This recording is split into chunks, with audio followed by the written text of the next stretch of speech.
Hi, everybody. PlanetWalls here. We're getting ready for the third qualifier tournament for the Classic League, and like the previous two, I wanted to show off the deck that I was playing. This one's going to be a little different from the last two, in that I don't think this one has more than 2% chance of making top 8. The previous two decks I thought sucked too, but I took 4th and 3rd place respectively in the previous two tournaments, which I credit also to luck. But let's go ahead and talk about this deck. The deck is based on a design by Bald Eagle 247, 24/7. I'm not sure what he was going for there. But I don't know. I take it that he's a Bald Eagle all the time.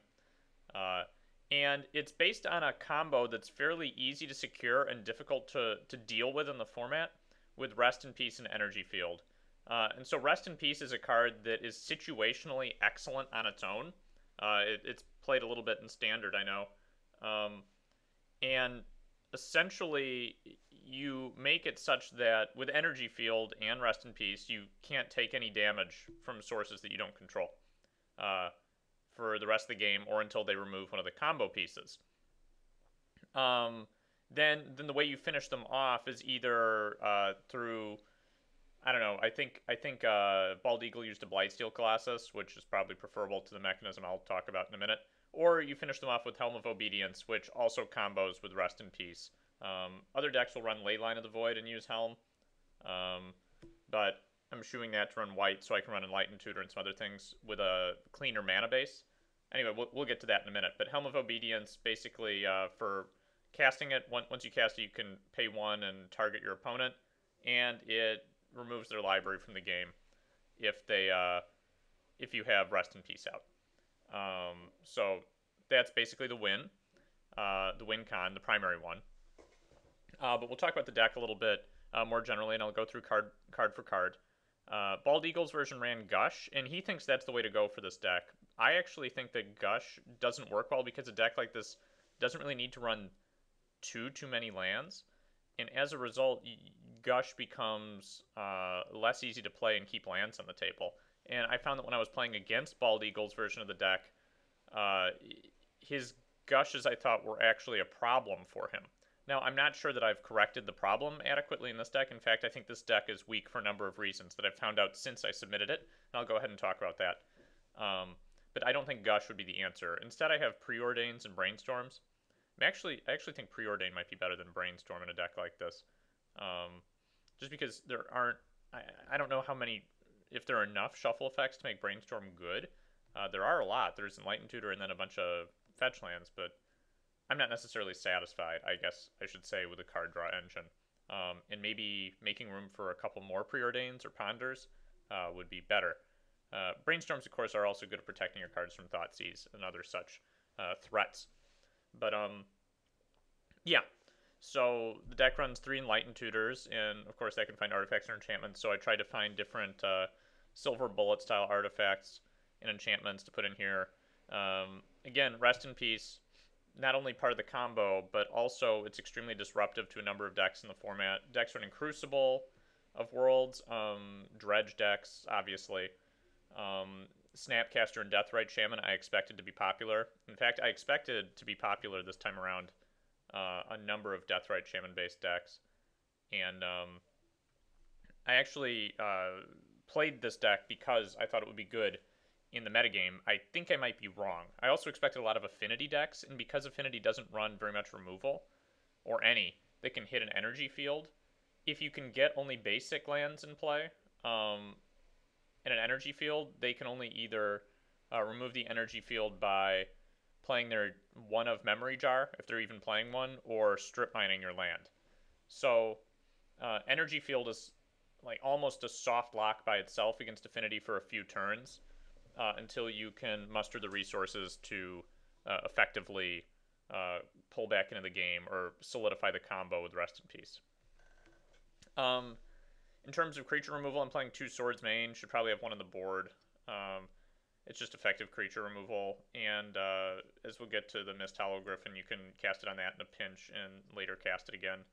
I like playing 1 of Stifle whenever I can in this format, because for Classic League, at least people can see one another's deck lists, and I want people to be afraid of the fact that I've got a stifle when they're cracking their fetch lands. Um, so that's something that I try to find room for in these decks for that reason. Spell Snare. So for similar reasons, I like one of narrow counters because they're powerful, and my opponents will know that I have them in the list and have to watch out for them. Mental Misstep is good. I probably should be running a third Mental Misstep, I think. Meddling Mage is something that also is good when you can see your opponent's deck list, but I think it's really effective at answering problems in your opponent's deck, cards in your opponent's deck that could deal with your combo. And also, it's good with Chromax, which I'll get to when I talk about the mana base.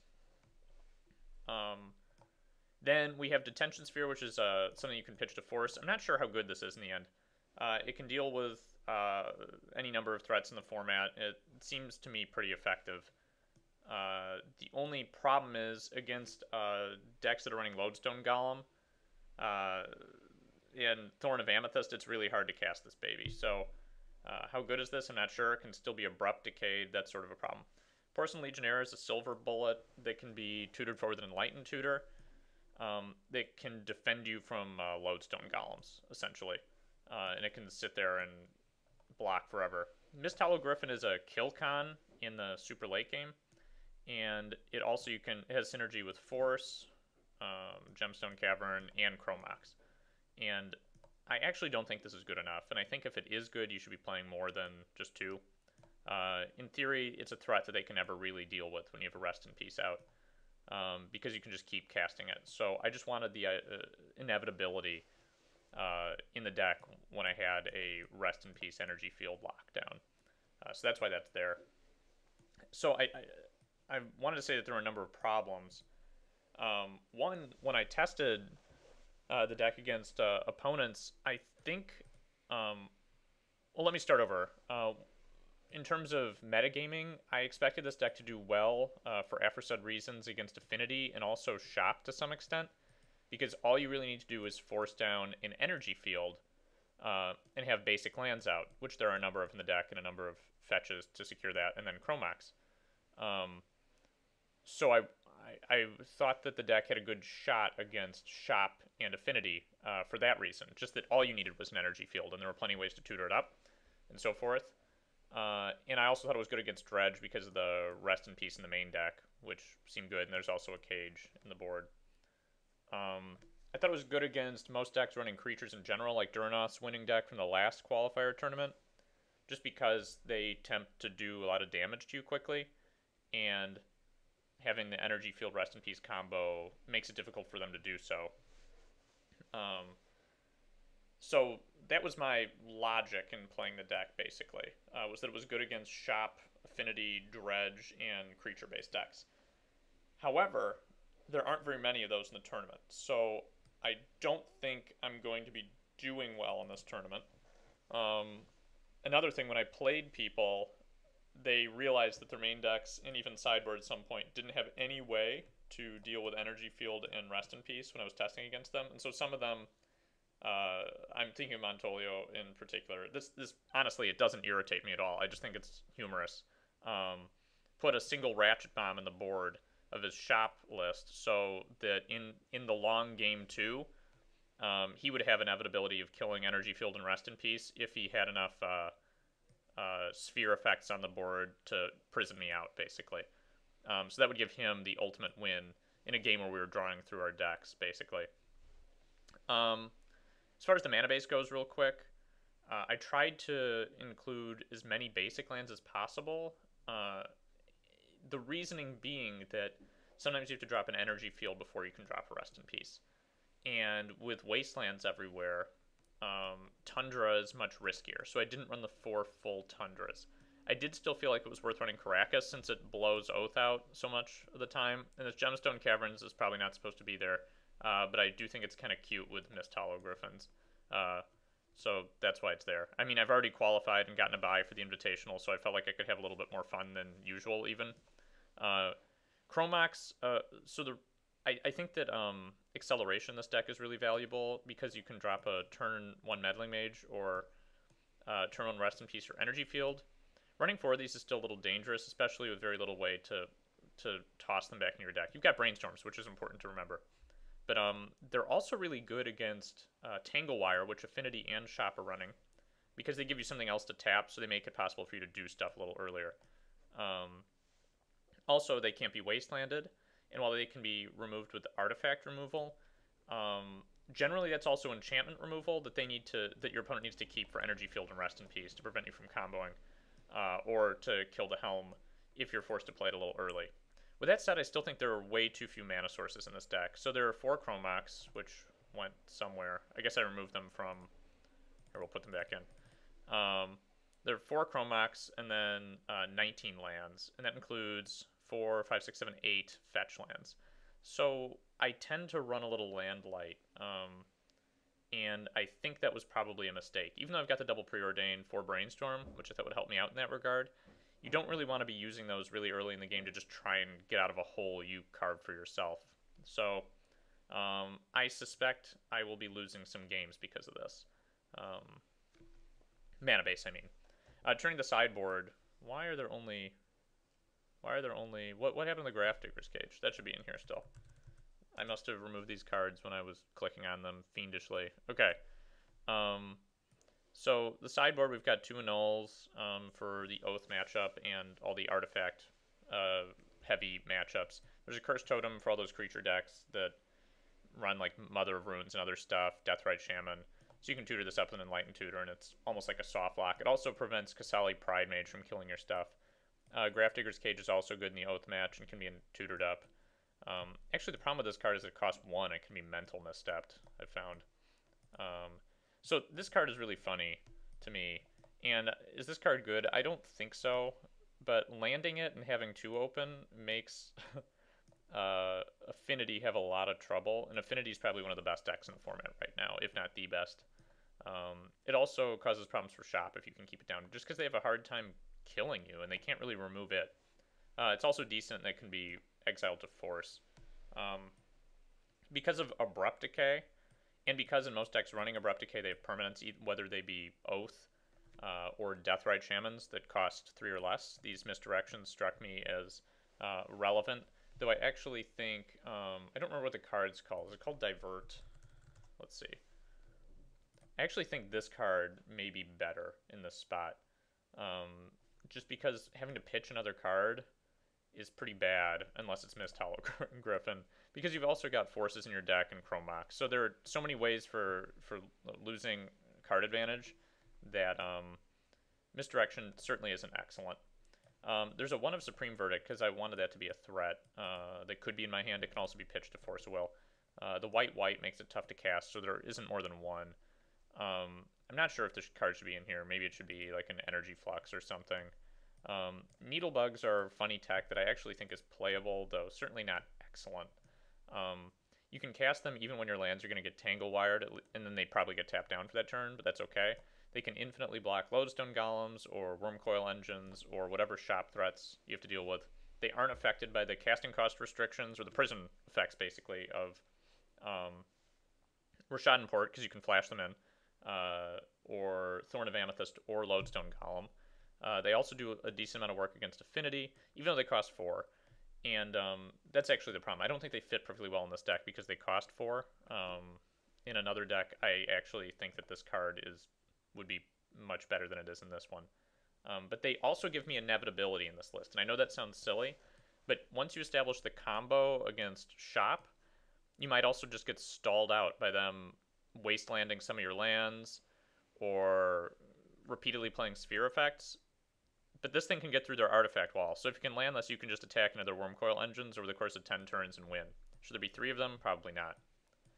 Then I elected to play Powder Keg. This is another cute decision, as it were, instead of a serious one. As opposed to Ratchet Bomb or Engineered Explosives.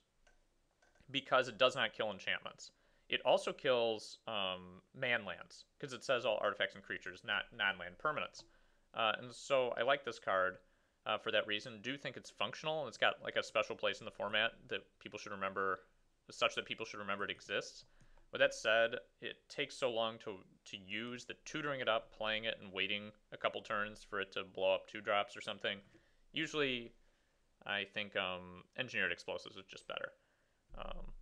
So, what's my assessment in general? I think there's some good ideas in this deck, but I don't think that they're all mashed together properly. Like, I think Magus of the Unseen is a card people should be attentive to. I think Needlebug is actually, regardless of how silly and stupid this card looks, as a 2/2 for 4. Um, I think that Meddling Mage is good, and I think that this combo that Bald Eagle has implemented is really strong too. The problem is I don't have a quick enough way to get to my win cons after I claw myself out of an almost dying situation to protect myself with a combo. So it takes me forever to win, and that gives my opponent ample time to finish me off. Also, Mist Hollow Griffin is just not strong enough in a format that has Emeralds coming out in like turn 1 or 2. Uh, the inevitability of a 3/3 flyer is not that strong, and my opponent's Jaces will oftentimes make this irrelevant because I can just bounce it every time I cast it. I originally had Jace in the 4-drop slot, but realized that because of how few creatures I had in this deck, that people would often dump all their dudes out in the field and then get blocked by this combo, and Jace would just get killed as soon as he came into play because even if you're protecting yourself, you're not protecting your planeswalkers. So I found that Jace didn't work as well in this deck, and that's probably a signal that this deck just isn't good the way it is. Like, you should be able to play Jace. Of course, I could have sideboarded Jace too, probably instead of like a Needlebug and a Supreme Verdict, and I don't know, maybe something else down here. There should probably be like a few Jaces in the board for the control matchups because they're just so powerful and good on their own, and they essentially are a victory point in a victory condition if you have control of the game at the point that they come down. Um, so not having that is, I think, another serious problem that reduces my deck's effectiveness in a number of matchups. Uh, what you'll see is later today, I have scheduled a match against. It actually kind of looks like the mirror match. It's a.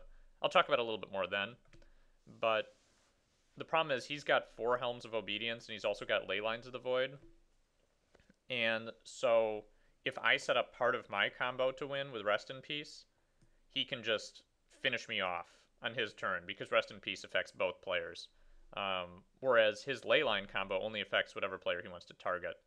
So this creates a situation in which he can Helm line me out as I'm trying to Helm him out. And in addition, I have fewer Helms.